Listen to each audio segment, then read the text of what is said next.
काय मंडळी, तुमची ही अशी टम्म फुगलेली पुरी तयार होते का? चला मग ही टम्म फुगलेली पुरी कमी तेलकट तासभर अशीच राहणारी टम्म फुगलेली पुरी भाजीची रेसिपी पाहणार आहोत. त्यासाठी 1 वाटी मैदा, गव्हाचे पीठ घ्यायचे, दोन्ही मिक्स करून घ्यायचे, चवीनुसार मीठ, त्यामध्ये 2 चमचे रवा, 1 चमचा दही, तेल, 1 चमचा साखर घालून घ्यायचे. हे सर्व मिक्स करून घ्यायचे. थोडे थोडे पाणी घालून कणकेचा गोळा मळून घ्यायचा. आता अर्धा तासासाठी हा कणकेचा गोळा भिजत ठेवूया. या ठिकाणी काही मसाले घेतलेले आहेत. कांदा, टमाटर, लसूण, अद्रक, त्यामध्ये 1 चमचा कांदा लसणाची चटणी आणि पावभाजी मसाला घातलेला आहे. मिक्सरवरती बारीक वाटण तयार करून घेतले.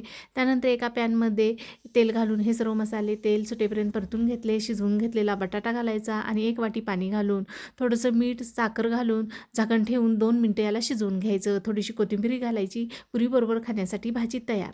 आता पुरी तळण्यासाठी कढईमध्ये तेल घालायचं. तेल गरम करायला ठेवायचं. तोपर्यंत पुरी लाटून घेऊया. कणिक ही छानपैकी भिजली गेलेली आहे. छोटे छोटे गोळे काढायचे, पिठामध्ये बुडवून घ्यायचे आणि याच्या पुऱ्या लाटून घ्यायच्या आहेत. तुम्हाला जर पुऱ्या तेलामध्ये लाटायच्या असेल तर लाटून घेऊ शकता. जास्तीचं पीठ या पुरीला लावू नका, नाहीतर तेलामध्ये पुरी सोडल्यानंतर ना पीठ ना तळाला जाऊन बसतं. आता जास्त जाडसरही नाही किंवा अगदी पातळी नाही आहे, मध्यम आकारामध्ये पुरी आपल्याला लाटून घ्यायच्या आहेत.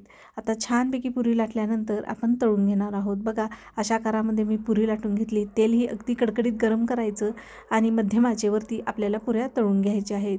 बघा, पुरी तेलामध्ये सोडल्यानंतर झाऱ्याने आपल्याला वरती तेल जरा शिंतडून घ्यायचं आणि पलटी मारून टम्म फुगलेली या ठिकाणी पुरी तयार.